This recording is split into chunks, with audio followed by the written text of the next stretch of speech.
Everyone, welcome you all in law beta. My name is Aaradhya Gupta और आज हम लोग डिस्कस करेंगे यूपी रेवेन्यू कोड का एक important topic that is the classes of tenure holders. Tenure holders की कैसे कैसे क्लासिफिकेशंस हैं और इसके इम्पॉर्टेंट सेक्शंस हम लोग देखेंगे। तो सबसे पहले जानते हैं कि टेन्योर होल्डर कौन होता है। देखिए, टेन्योर होल्डर एक वो पर्सन है जिसने एक लैंड के प्रोप्राइटर से, यानी कि जो लैंड ओनर है उससे उस लैंड को होल्ड करने का राइट एक्वायर किया है, the right to hold that land. और किस पर्पस से? For purpose of collecting the rents. उस लैंड के ऊपर जो भी रेंट आएगा उसको कलेक्ट करना, प्लस उस लैंड को कल्टीवेशन पर्पस के लिए यूटिलाइज कराना और उसमें उसके लिए टेनेंट्स वगैरह को रखना और फिर उन टेनेंट से जो भी रेंट है उसको कलेक्ट करना। इस पर्पस के लिए जो राइट टू होल्ड एक्वायर करता है जो पर्सन, उसे हम लोग कहते हैं टेन्योर होल्डर। वही यहाँ पे लिखा है, tenure holder means a person who has acquired from a proprietor or from some other tenure holder the right to hold such land, है ना। He acquires the right to hold such land for the purpose of collecting the rents or for bringing it under cultivation by establishing the tenants on it। Lease पर देके उस property को, ताकि उसके ऊपर cultivation activities वगैरह, agricultural activities करी जा सकें और जो भी उसमें जो पर्सन टेनेंट है उससे जो भी रेंट है वो कलेक्ट किया जाए।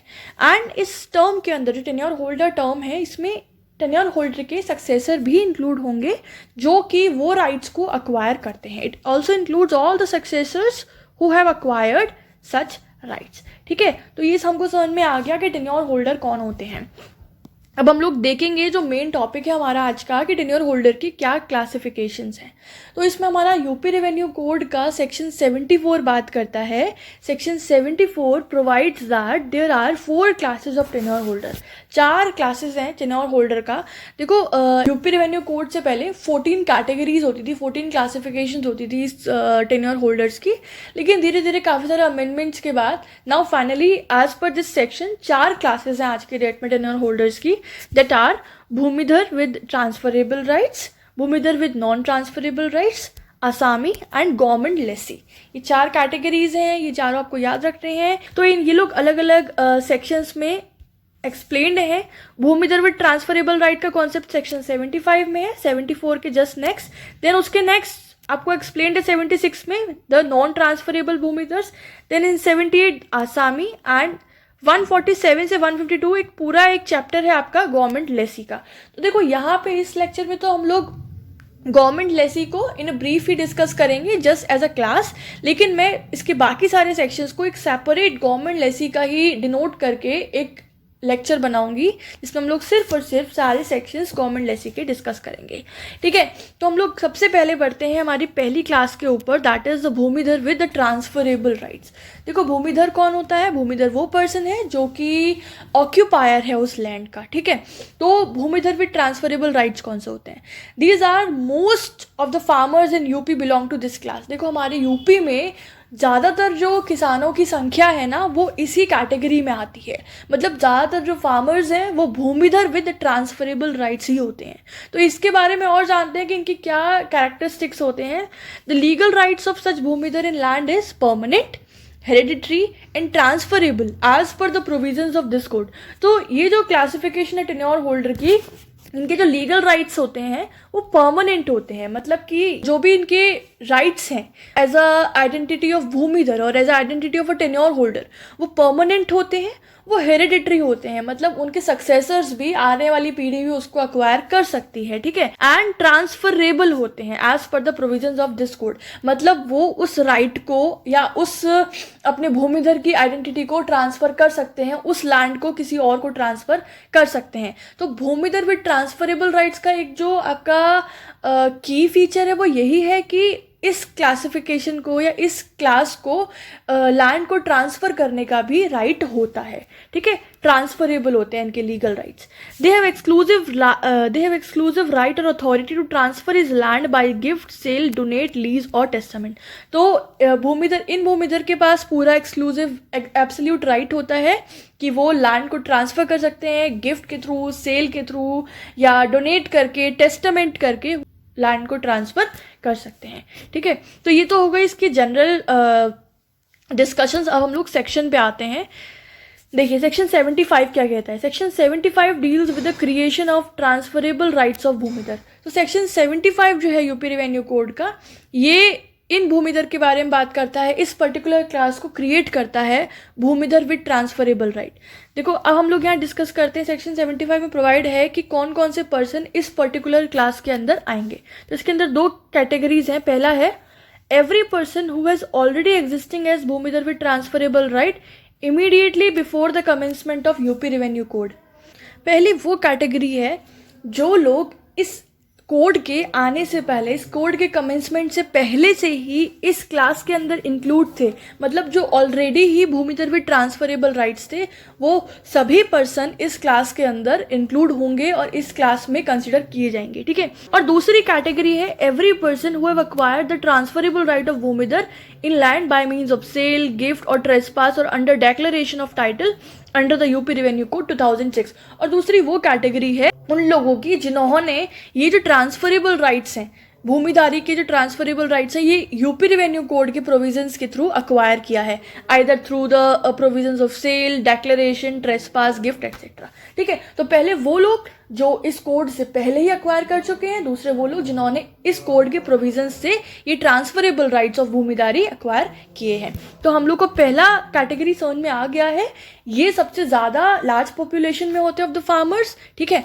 और इनके जो लीगल राइट होते हैं उसकी क्लासिफिकेशन याद रखो। इनके लीगल राइट्स परमानेंट होते हैं, हेरिडिटरी होते हैं और ट्रांसफरेबल भी होते हैं, ठीक है। चलिए अब हम आगे बढ़ते हैं। हमारा सेकंड कैटेगरी है भूमिधर विद नॉन ट्रांसफरेबल राइट्स। ये वो टेन्योर होल्डर्स हैं जिनके पास प्रॉपर्टी को ट्रांसफर करने का राइट नहीं होता है ना। Let's read it. This is the second main class of tenure holder under the present legal system. ये दूसरा सबसे इंपॉर्टेंट क्लास है after the first Bhumidhar with transferable rights, ठीक है। These are those tenure holders whose interest in the holding is permanent, heritable but not transferable to other person. तो वही चीज, इनका जो लीगल राइट होता है लैंड के अंदर, वो परमानेंट तो होता है, वो हेरिटेबल भी होता है, लेकिन वो ट्रांसफरेबल नहीं होता है। मतलब ये जो फार्मर्स हैं, ये उस लैंड को किसी और व्यक्ति को ट्रांसफर नहीं कर सकते।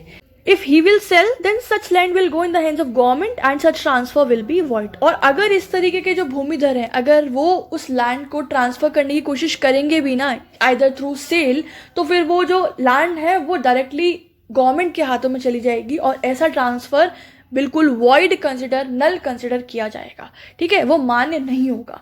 इसीलिए यहाँ पे हमको क्लियर समझ में आता है कि जो भूमिधर वो भूमिधर है जिनके पास ट्रांसफरेबल राइट्स नहीं है, तो वो किसी भी कंडीशन में प्रॉपर्टी को ट्रांसफर नहीं कर सकते हैं टू एनी अदर पर्सन, ठीक है। तो इसका हम लोग कोड का प्रोविजन देखते हैं। सेक्शन 76 बात करता है that following persons belong to this class of Bhumidhari with non transferable rights. तो देखो इसमें कुछ 76 के अंदर पर्टिकुलर कुछ पर्सन्स बताए हैं कि ये व्यक्ति इस क्लास के अंदर कंसिडर किए जाएंगे। तो ये आपको याद रखना है, 5 कैटेगरीज इसमें बताई गई हैं। पहला है who was Bhumidhar with non transferable rights immediately before the commencement of this code. तो ये तो बिल्कुल वैसा ही हो गया जैसे कि हमारा 75 में था। जैसे 75 में था कि जो व्यक्ति इस कोड के कमेंस होने से पहले ही भूमिधर विद ट्रांसफरेबल राइट्स थे, तो वो उस कैटेगरी में आ गए। इन द सेम वे वो व्यक्ति जो कि इस कोड के कमेंस होने से पहले ही Bhumidhar with non transferable rights वाले भूमिधर थे, तो वो भी इस कैटेगरी में रहेंगे, ठीक है। दूसरा है who has been admitted as भूमिधर with non-transferable right by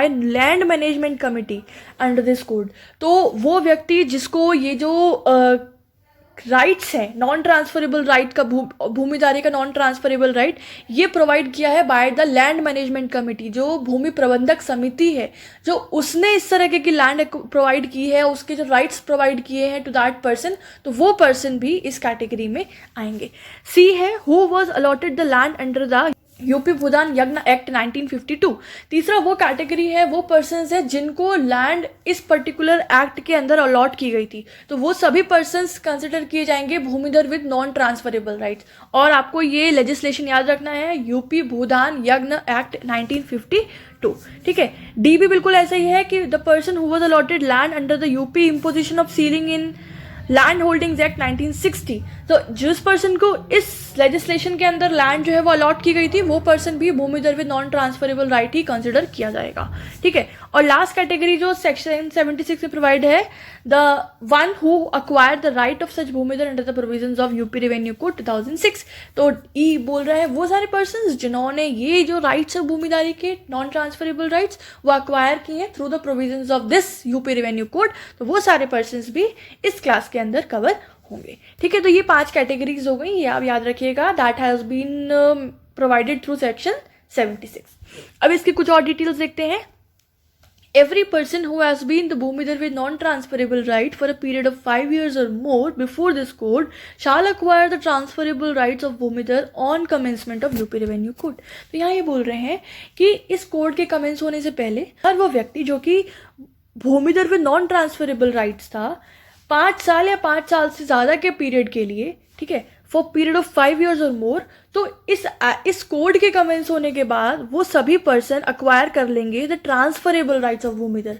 मतलब कोई ए पर्सन है, फॉर से कोई ए पर्सन है, ठीक है, जो कि इस कोड के, इस यूपी रेवेन्यू कोड के कमेंस होने से पहले ही was Bhumidhar with non transferable rights for 7 years, वो 7 साल से Bhumidhar with non transferable rights था, ठीक है। तो अब जैसे ही ये कोड कमेंस हुआ उसके बाद वो पर्सन एक्वायर कर लेगा the transferable rights of Bhumidhar, ठीक है, वो कन्वर्ट हो जाएगा into the Bhumidhar with transferable rights. So after becoming the Bhumidhar with transferable rights, if such person transfers land by sale to any person, thereafter he shall not be eligible for lease of any land vested in ग्राम पंचायत और state government. तो यहाँ ये बोला है, तो अब ऐसा कोई भी व्यक्ति जिसने ये वाले राइट्स एक्वायर कर लिए हैं और वो भूमिधर विद ट्रांसफरेबल राइट बनने के बाद अपनी इस लैंड को ट्रांसफर कर देता है by sale to some other person, तो फिर वो व्यक्ति एलिजिबल नहीं होगा कि वो कोई भी ऐसे लैंड जो कि ग्राम पंचायत या फिर स्टेट गवर्नमेंट के कंट्रोल में है, ऐसे किसी भी लैंड को वो लीज पर नहीं दे सकता है, उसके लिए वो इनएलिजिबल हो जाता है। क्लियर? तो ये सारे आपके इंपॉर्टेंट प्रोविजंस थे भूमिधर विद नॉन ट्रांसफरेबल राइट्स के। आई होप आप लोगों को यहाँ तक समझ में आ रहा होगा। अब आगे बढ़ते हैं। थर्ड कैटेगरी है हमारी आसामी। तो देखिए आसामी जो है ये सबसे छोटी फॉर्म है या सबसे कम पॉपुलेशन के लोग इसके अंदर इंक्लूड होते हैं in this category of tenure holder. It is the minor form of land tenure, ठीक है। It applies to a small number of persons who are non occupancy tenants. तो ये बेसिकली नॉन ऑक्यूपेंसी टेनेंट्स होते हैं, मतलब ये वो tenants होते हैं जिनको प्रॉपर्टी लीज पे तो दी जाती है लेकिन वो उस लैंड को ऑक्यूपाई नहीं करते, मतलब वो उसका इस्तेमाल नहीं करते हैं। Rights of N Asami is heritable but neither it is permanent nor it is transferable.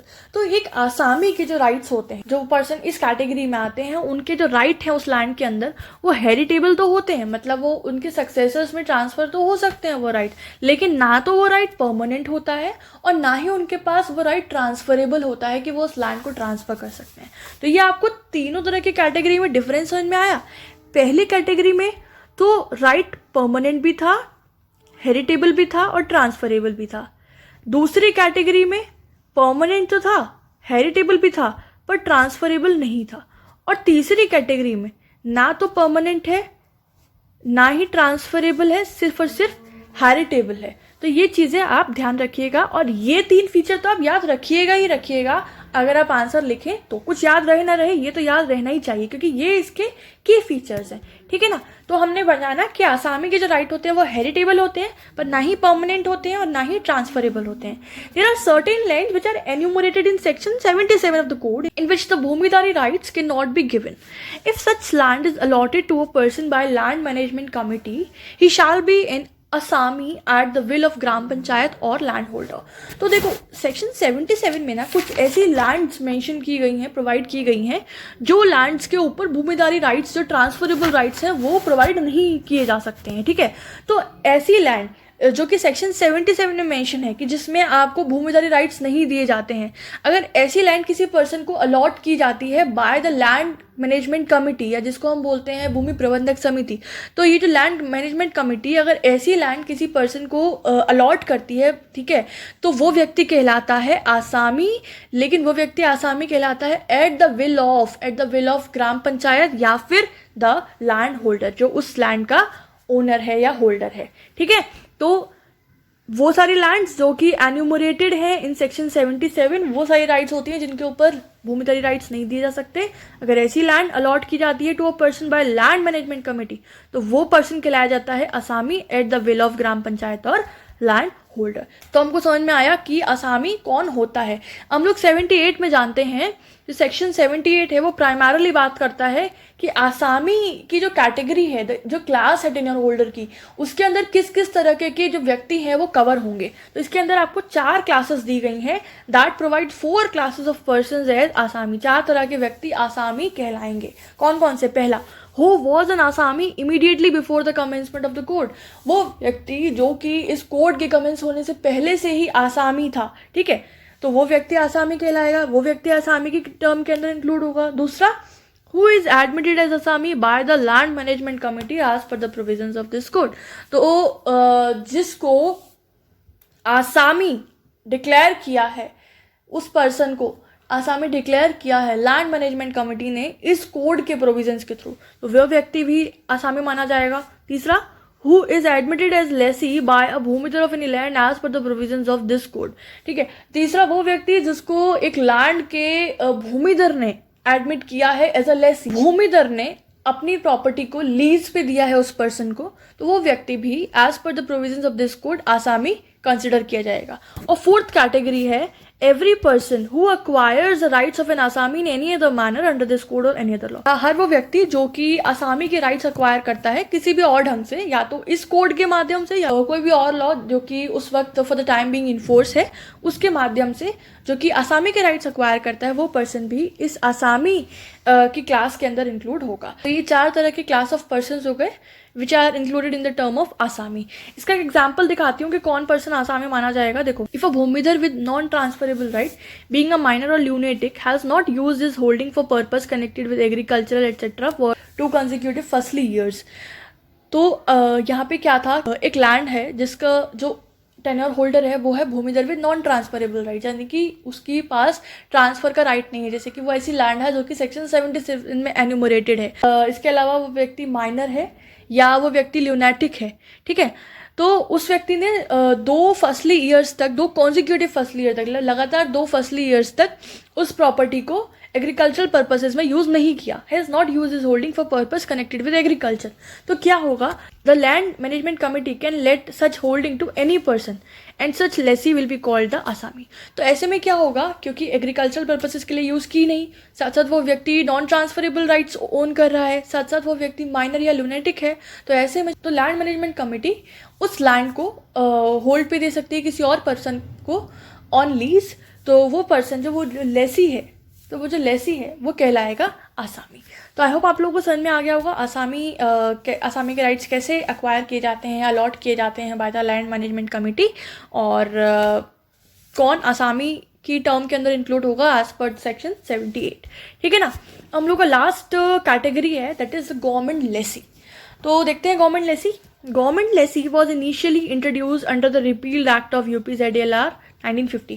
तो ये जो टर्म है, ये जो कॉन्सेप्ट है गवर्नमेंट लेसी का, ये सबसे पहले इंट्रोड्यूस हुआ था UPZDLR में, जो कि अब रिपील हो चुका है, UP zamindari abolition and land reforms act 1950। Government lessee का क्या मतलब होता है? Government lessee means person who hold the piece of land which has been let out by state government on certain terms and conditions and by the terms both parties abide।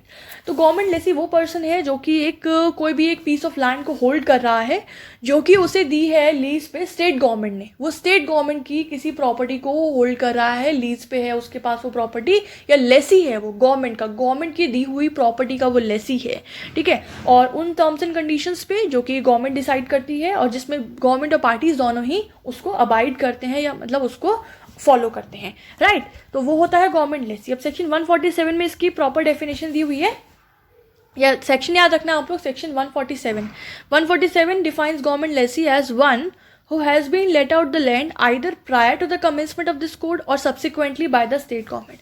तो वो व्यक्ति जिसको जो है लैंड दी गई है, lease पे दी गई है, लेट आउट मतलब दी गई है किराए पर, either prior to the commencement, या तो इस कोड के कमेंस होने से पहले या फिर इस कोड के बाद मतलब इस कोड के कमेंस होने के बाद बाय द स्टेट गवर्नमेंट, ये तो स्टेट गवर्नमेंट है, ये याद रखना आप लोग। तो ऐसा पर्सन कहलाएगा गवर्नमेंट लेसी, मतलब गवर्नमेंट ने अपनी प्रॉपर्टी एक पर्सन को लीज पे दे दी उसको होल्ड करने के लिए, तो वो व्यक्ति कहलाएगा गवर्नमेंट लेसी।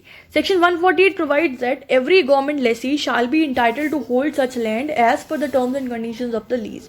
तो सेक्शन 148 ये बोलता है कि हर गवर्नमेंट लेसी उस लैंड को उन टर्म्स एंड कंडीशंस पे ही होल्ड करेगा जो कि लीज में मेंशन है, जो कि लीज में टर्म्स एंड कंडीशंस प्रोवाइडेड हैं उसी के अकॉर्डिंग ही उस लैंड को होल्ड करेगा या इंटाइटल करेगा, ठीक है, उसके अलावा नहीं।